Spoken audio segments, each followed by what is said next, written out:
Khandakar. Welcome to my another blog. আজকে আমি আপনাদের সাথে শেয়ার করব আমার ঈদের সারাদিন কিভাবে কাটালাম। চাঁদ রাতে একটু ঘোরাঘুরি করেই বসে পড়লাম বাচ্চাদের মেহেদি দিতে।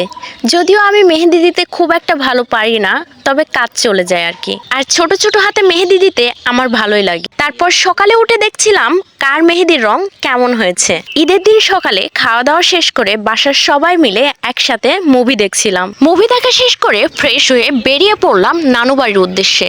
সেই সাথে প্ল্যান ছিল বর্ষা ব্রিজেও ঘোরাঘুরি করব।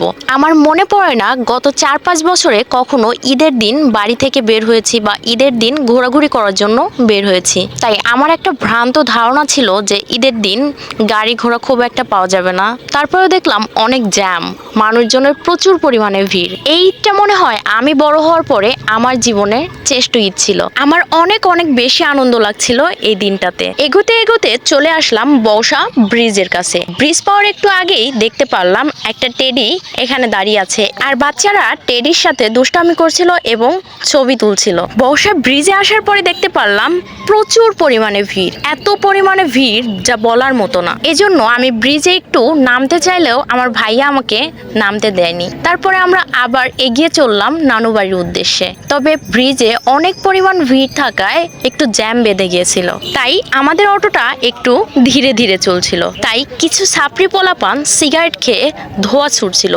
এই ব্যাপারটা খুবই বিশ্রী লাগছিল আমার। এজন্য ঈদের দিন আমার খুব একটা বের হইতে ইচ্ছা করে না, কারণ ঈদের দিন বেশিরভাগ ছাপড়ি পোলাপান রাস্তায় ঘুরে বেড়ায়। যাই হোক, বর্ষা ব্রিজের ভিড় ঠেলে আমরা কিছুক্ষণ পরেই চলে আসলাম একটা শান্ত পরিবেশে।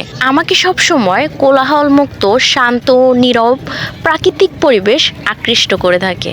আর এই জায়গাটাও ছিল আমার মনের মতো, তাই এই সুন্দর ভিউ এনজয় করছিলাম আর এগিয়ে যাচ্ছিলাম। যাই হোক, দেখতে দেখতে চলে আসলাম নানুবাড়ির ব্রিজের কাছে। এই ব্রিজটা বর্ষা ব্রিজের থেকেও আমার কাছে বেশি সুন্দর লাগে। এর দুই সাইডের ভিউটা এত বেশি সুন্দর, আমি জাস্ট আপনাদেরকে বলে বোঝাইতে পারবো না। আপনারা দেখলেই বুঝতে পারবেন জায়গাটা কত সুন্দর। আমার কাছে এই জায়গাটাতে আসলে মাঝে মাঝে মনে হয় আমি সিলেটে চলে এসেছি।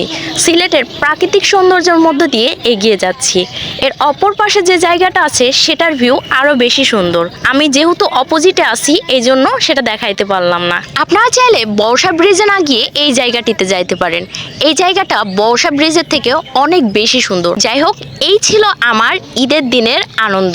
আজকের ভিডিওটি এতটুকুই। দেখা হবে অন্য কোনো ভিডিওতে। ততক্ষণ পর্যন্ত ভালো থাকবেন, সুস্থ থাকবেন। আল্লাহ হাফেজ। আর এরকম ডেইলি লাইফ ব্লগ আরো পেতে চাইলে কমেন্ট করে জানাবেন। সেই সাথে লাইক, কমেন্ট, শেয়ার করে পাশেই থাকবেন।